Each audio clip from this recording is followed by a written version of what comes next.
Hi everyone. So this is going to be the first and probably the only reaction video that we'll ever have on this channel. But it's a little bit of a special case because my uh, close friend Morénike, who's also just a wonderful human being, made a presentation some time ago that was recorded that described her experiences being an autistic individual with a neurodegenerative condition. So what we decided to try and make this video somewhat interactive in place of an interview is that I'm going to play what she created, which is wonderful, and then periodically I'll be interspersing just a little bit of my own experiences and or uh, thoughts related to it as well. um, it's become clear to me over time that regardless of how I try to prepare things in advance, implement safeguards, you know, uh, ensure things are done a particular way, um, life still is lifing. And the truth is, it's becoming more and more apparent to me that I no longer have um, much control over my reality. Um, at any moment, often without warning, things can and do go awry. And that is the case for anyone, but that's particularly true for those of us who have neurodegenerative conditions like myself.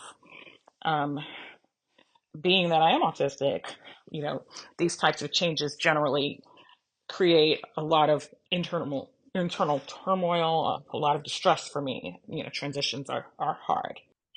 So something that Morénike and I discussed quite a bit when we were talking about this video idea is the sort of mixture of uh, emotions and thoughts and the sort of nuances of it that can occur with different types of disability. Um, so on one hand, we don't want to, neither of us want to imply in any way that any form of disability is all bad or that people with any form of disability should be stigmatized in any way. And then simultaneously, I think that on average, there are types of disabilities, especially perhaps acquired disabilities, that might take more adjustment and that might have more of a sense of loss or grief that sometimes is accompanied with them, or sometimes accompanies them. And so I think one of our hopes with this video is that it will maybe give people sort of a sense of permission, I guess, like to acknowledge or a experience that maybe they can relate to if they are struggling with feelings of loss or grief. Um, Interestingly, I've noticed a change in myself, though, that it seems like as opposed to becoming more anxious, I think I've probably developed a maladaptive coping mechanism of trying to, of not trying, but kind of becoming numb rather than, feeling despair. I don't know if that's my subconscious trying to protect me, like, detaching from the situation so that I can feel less hurt because of the lack of control, or if that's indicative of, my future, if it's a foreshadowing of sorts. Um, because as my condition advances, and my, awareness of things, decreases, maybe kind of being sort of detached and withdrawn will be, kind of my new normal, state of being at some point. But at any rate, um, let me use the rest of my time a little bit more constructively and share some things about myself and what I've been through. Um, my name is Morénike. I was born in the United States to immigrant parents who are West African, who were attending college here and kind of ended up staying here. That's a long story, but I am the second of three. I am the only girl. I have an older brother and a younger brother, and grew up in a multilingual household, although My older brother was the only one who was permitted to speak, the different languages, my parents' dialects, because when we got a little older, my parents were advised not to do that, that it was going to confuse us, and and so we were really, discouraged from speaking anything but English at home. But all three of us are, you know, different type of children, but my parents weren't aware. My mother has no formal diagnosis, but she has some very, very autistic tendencies. um, I have no doubt that if she was to ever go for an evaluation, she would be identified as autistic, and her father as well. I'm definitely not jumping in to say anything too groundbreaking here, but I know that what Morénike is describing about seeing, yeah, having a mother who very likely has several prominent autistic traits is something that a lot of autistic adults have also come to realize in varying capacities about our own families. I think I'm actually the only autistic adult that I know of who doesn't suspect that at least one of my parents are autistic. Um, and I've always thought that it'd be really cool if there could be a guide developed on this topic. I've always been curious if one realizes later in life that your parents, especially if your parents are still, with you and you have a good relationship, if they might be autistic. Sort of when is it advisable to try and have that conversation with them? And how, I don't know. I know that's beside the topic of this video, but just kind of a random thought that came to mind. um, which is why I think, um, maybe some of my, you know, differences weren't alarming to her. But I was from a very young age, I was um, hyperlexic. I spoke very early. A lot of it was echolalia. There is a recording of me um, singing. It's on a tape, a cassette tape, singing the 12 Days of Christmas at like 19 months old. I think I was clearly singing it, like without, my mother claims I was singing it earlier than that, but we don't have proof of that. I read very early. I don't remember a time that I didn't know how to read. No one really taught me. It just made sense. Um, I, was always called like a little professor. I was like really advanced in school, and you know, they wanted me to, to skip grades. My parents didn't feel comfortable with that because I, was, I could read, and I was very advanced, cognitively, but I was very, very young in other ways. Um, had a, was not like emotionally mature. I couldn't tie my shoelaces. I couldn't do my own hair. Um, had a lot of the social, oddities of most autistic children. And I've recently discovered, although I didn't know that, I was diagnosed as a child, actually at the age of 7. I was diagnosed with what was then called APDD. So I think atypical pervasive developmental disorder, which I guess was the precursor for PDD at OS. I wasn't aware of this, and until looking through some documents recently, I was under the impression that I did not obtain my autism diagnosis until adulthood, after my two youngest children were diagnosed, and I was encouraged to, have myself assessed. So my parents weren't really understanding. Again, they're immigrants, and they were also, in addition to, the APDD, I was identified as gifted, and so they were, trying to, um, because my parents were resisting the grade advancement, they were trying to send me to more advanced schools, where I could be challenged. And these schools were like an hour away, on a bus, and they weren't very racially diverse. So my parents weren't concerned. So there were a lot of things going on in that period of time that I guess overshadowed the other part, because I was already weird and odd and all of those types of things. So I think my parents didn't really have much concern or understanding of that. and their concern was more about why were they trying to, what my parents feel, ship me away, to school because of, of these test results.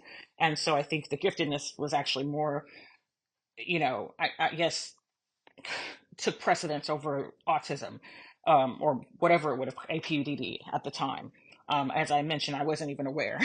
Yeah, so I really appreciated this excerpt and I guess the chance to get a glimpse into uh, Morénike's earlier life. And while I definitely, not qualified at all to expound on what it's like to kind of the nuances of growing up in an immigrant family or facing racial discrimination, how that might add more variables to decisions that parents make. I think one kind of broader concept that comes to mind is just the different ways in which parents can be neurodiversity affirming and can show like a really deep love and acceptance of their child. And in my own way, kind of, in a different situation, I think I experienced that with my own parents. I guess what I'm trying to say in maybe a long-winded way is I think sometimes we have this concept of what it means to be neurodiversity affirming in a way that's very prescriptive. So the idea that this language is more neurodiversity affirming than that language, or taking your child to these specific events or services is more neurodiversity affirming than not doing that. And I mean, that metric probably exists because on average it might be true. I think that there can be really a lot of value in using, non-stigmatizing language. I think there can be a lot of value in trying to help your child find community and understanding. But I think there also are situations where, for whatever reason, that doesn't seem possible or accessible, but parents might still, in their own, unique way or situation, show a lot of acceptance and care for their child. But at any rate, so I grew up like a lot of the people who were, I used to say undiagnosed, but now I guess just didn't receive services. I, had, you know, a lot of social communication differences, a lot of naivete, a lot of situations where socialization was challenging, stereotypy, um, the, sensory differences, all of those different things, and not understanding why, and just all of the challenges and, that come with that, in terms of dealing with, you know, you know, mental health, challenges and bullying and abusive relationships, suicidal ideation and or attempts, um, just a lot of the, you know, challenges that autistic adults face. Um, but I learned to work with the brain that I had. I learned to, okay, that these things don't work for me, but these things do. Or, this area is a challenge, but this area is not, and so forth. And work, kind of lean on my strengths and, all of that. And then, Yeah, so I think this is coming towards the end of the introduction portion of the video. And so I just wanted to add to it by noting that Morénike is probably one of the kindest people that I've ever had the opportunity to meet. And also just a remarkably insightful person, to the point where so often if I come across something in research or in life, like I often wonder what Morénike's perspective or insight on it would be. Yeah, I know Morénike is probably too humble to include that, those qualities in her introduction. So I just wanted to add them on her behalf. I have, like a lot of people, a lot of other health conditions in addition to being autistic. I have ADHD, I have, major depression, I have various autoimmune conditions, etc. And so, because of that, you know, my brain is already kind of different. And so there, at a time when I started noticing things changes in myself, I initially thought it was due to stress, or, maybe a deterioration of my mental health because, you know, executive functioning is a challenge for me. Um, you know, um, Time agnosia is a challenge for me. Inertia, all these different things. So when I noticed, myself having a difficulty, remembering things or doing things, or, just when I started noticing changes, I initially thought it was, mental health related. And, things progressed. Um, I actually, sought, you know, help, kind of increased my therapy sessions, talked with my psychiatrist to increase medication, just trying to, I guess, address what I thought was happening. Tried to put in more supports in place for myself in terms of, utilizing, alarms and calendars and reminders and so forth. And, you know, things were just things were changing a great deal in terms of, being having difficulty retrieving words and transposing things, putting like my keys in the refrigerator and like a maybe a food item on the counter. It just, there just were all of these different things that started to happen to me, that were very odd. And and so, after, working with, my doctor, so forth, they wanted me to, see a neurologist and just kind of wanted to look into some things. And I did a lot of, testing. It's kind of a lengthy process. We were trying to figure out what was going on, but eventually, it was determined that I had mild cognitive impairment. So I guess to start with, again, kind of probably stating the obvious, but I'm sorry to hear that she had what sounds like probably a very confusing time period leading up to this initial testing. And I also wanted to just kind of echo what she mentioned about how when someone's already neurodivergent, sometimes discovering another dimension of neurodivergence, whether it's uh, a second aspect of neurodivergence, or for many people who might already have a few forms of neurodivergence, for example, autism, ADHD, discovering sort of the nth dimension of neurodivergence can be that much more complex, and there can be that much more of a delay, because in some ways the fact that you already have like what sort of a partial explanation can impede the ability to have a full explanation. Which is, essentially, a stage beyond, I guess, the decline of quote unquote normal aging, but not to the degree of, um, like, I guess, actual, Alzheimer's or dementia or Lewy body, or what have you, but kind of like that limbo, I guess, stage. Some people, have mild cognitive impairment, their condition progresses onto, into formal, dementia, formal Alzheimer's, etc.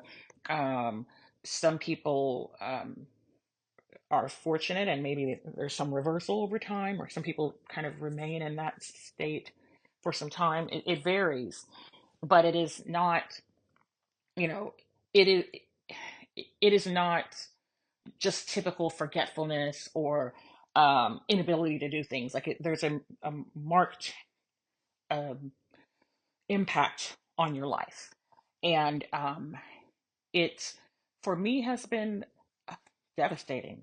Frankly, um, I have relied upon my brain my entire life to help me with all of the things that I can't get, with all of the hidden rules of life and the things that I don't understand and the things that don't make sense to me. And now I can't rely on that brain any longer. Um, I find myself in situations where I um, I'm young. This started happening in my 30s, and I'm in my 40s now, but like where I I can't boil eggs, in the house because no matter how hard I try to remember that I turned them on, no matter if I turn on an alarm or what have you, I am going to forget. And I am going to burn them. That all of the water will boil completely out of the pot. The eggs will pop, around like popcorn, and then the pot will start to burn, and continue to burn until it's blackened, and then it will stay burning until eventually it starts a fire. I know this because this has happened multiple times. I cannot run bath water because I'm going to forget that it's running, and it's going to run, and it's going to run, and it's going to eventually overflow the tub, and then the rest of the bathroom, and eventually seep into the bedroom and the carpet. Um, I cannot check the mail because I will go with the intention of checking the mail. And then I will forget why I'm there. And I'm thinking, oh, I must be going for a walk around the lake. And then I will start walking. And then I will forget where I am and get scared. Um, I've, fallen multiple times, trying to, you know, get in and out of a vehicle or take a shower. Or um, I struggle to help my children with their homework because, although I have a doctorate, and, you know, I will completely go blank and forget something that seems so mundane. And then I can't move on. I can't move forward from it. I can't figure out what to do next. I can't remember names. I forget movies. I forget if I've taken my medication or not. Um, I one day wanted to call for one of my children because I needed help, but I couldn't remember the name. I literally couldn't remember my child's name, so I couldn't call for them. Um, I have wanted to brush my teeth, but forgotten what you do exactly. So I've been there holding a toothbrush, trying to remember what to do. Like, what's the next step? It feels a little bit strange to share my own experience here, partially because my own experience is much, much less life altering. But I think since we've kind of discussed having a couple different experiences in this video, I'm just going to try and share aspects of it that I think might in some way be parallel. So the first one is just kind of echoing um, the part about almost clinging to abilities that you do have when sometimes it's like a way of surviving. So for example, for myself, I had a decent amount of academic ability growing up. And there was a time period, especially when I was the most socially isolated, around, I think around late elementary school, middle school, when children are kind of starting to really develop social hierarchies and sometimes be pretty unkind about it in the process.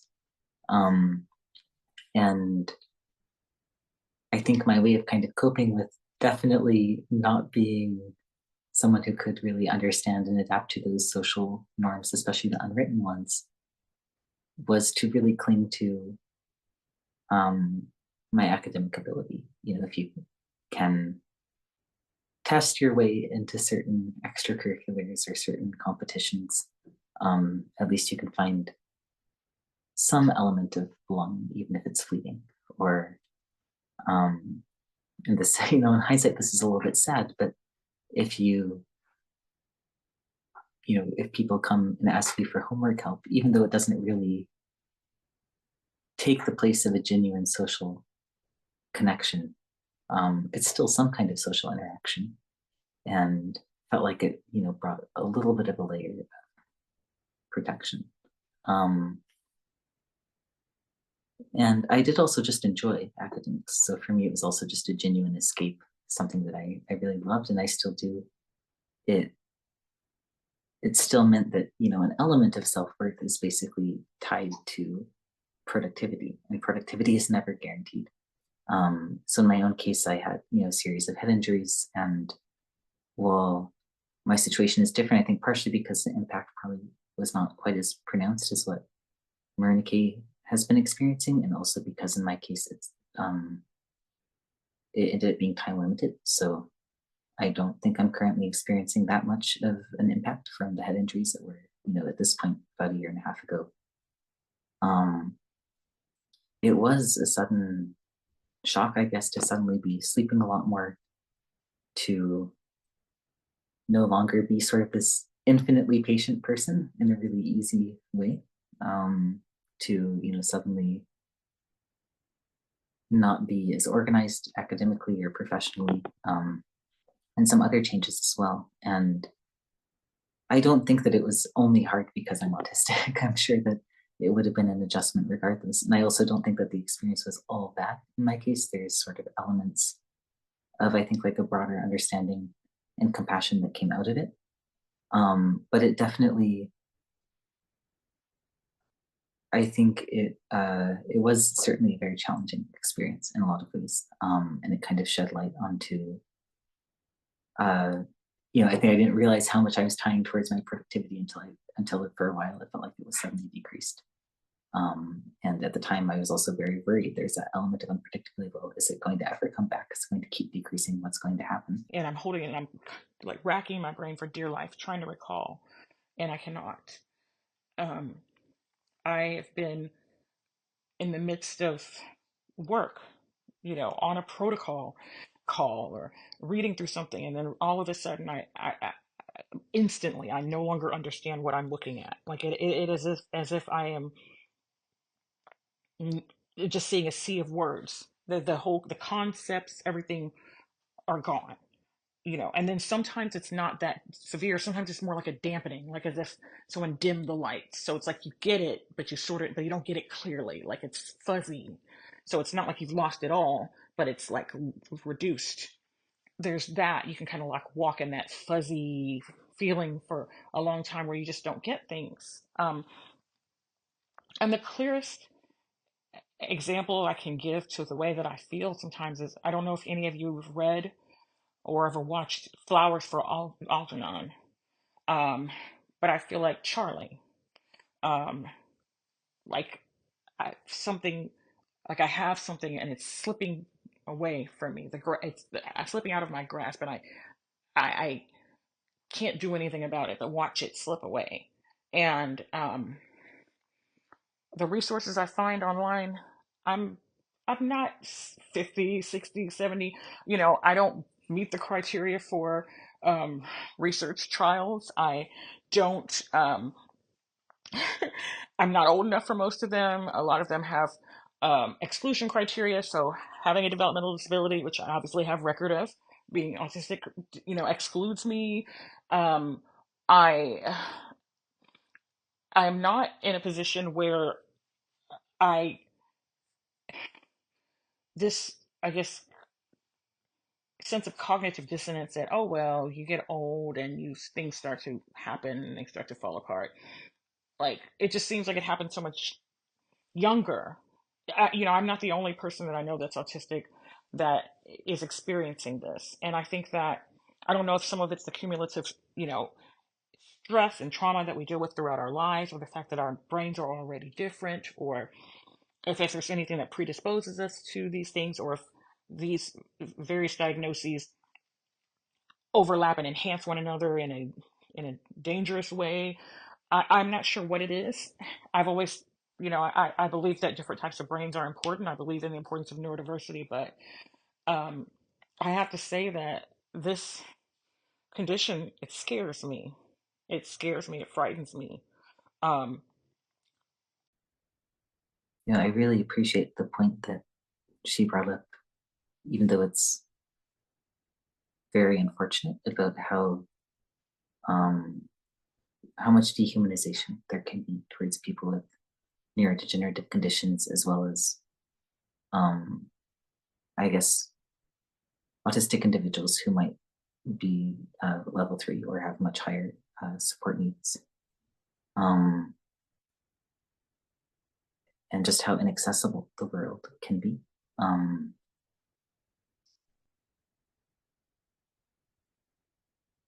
hmm. I wasn't sure whether to add this in the edit, but Morénike is going to see everything before we post it. So if she doesn't like it, I can take it out. I definitely understand, why it could be extremely sad or hard or frustrating or kind of like anything under that emotional umbrella to specifically receive training and then after completing all of that training and all of that time and effort to feel like or to know that you might not be able to use it in the way that you initially intended it or not be able to use it for as long as you had planned on using it.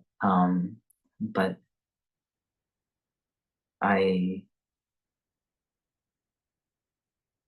don't think that it was for nothing in the sense that I think Morénike has already made so many contributions to the field, both directly in terms of her own research and kind of like direct novel ideas, and then also indirectly through all the people's that she's influenced, including myself in research. And so, yeah, I guess I just never want people to underestimate the impact that they have on others. Not being able to, I've had moments, I've, you know, I will never pretend that I know what it's like to be in the shoes of someone who has lived their lives with like level 3 or profound autism. But as I've had moments where I don't understand what's going on, or I can't get myself understood, or I can't do things, I understand why some people lash out with aggression, or why you're frustrated, or some of the things that you do that seem not to make any sense when you have no control over your own body or your own mind. It's such a helpless feeling. Um, and when you don't understand things, people are so dehumanizing. Um, and I guess I'm over time now, but I think about like a lot of the work that we do, like think about like the participatory work, and I think about the fact that a lot of the reason I went back to school, I went back and got my master's and then later my PhD because I wanted to be able to impact communities like myself and my children. I was felt helpless and I felt like I needed to gain more knowledge, and now a lot of that knowledge is going to be useless for me because I can't apply it. I'm fighting for my life. I'm just trying to, remember, hold on to what I have. Um, and so I think, where is the place for people like me? Like we talk about how um, caregivers, are often, try to provide a perspective, and a voice for their loved ones who are not able to express themselves conventionally. So again, I really appreciate Morénike for sharing her experiences and perspective. And I think one thing that stood out to me, maybe because it's the most actionable, and I tend to kind of always want to find something that can be done to make things better.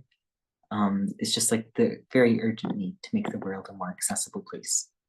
I think sometimes even the neurodiversity movement or even autism research, and I've been guilty of this myself as an autism researcher, we don't always set up studies that are completely inclusive of all autistic people.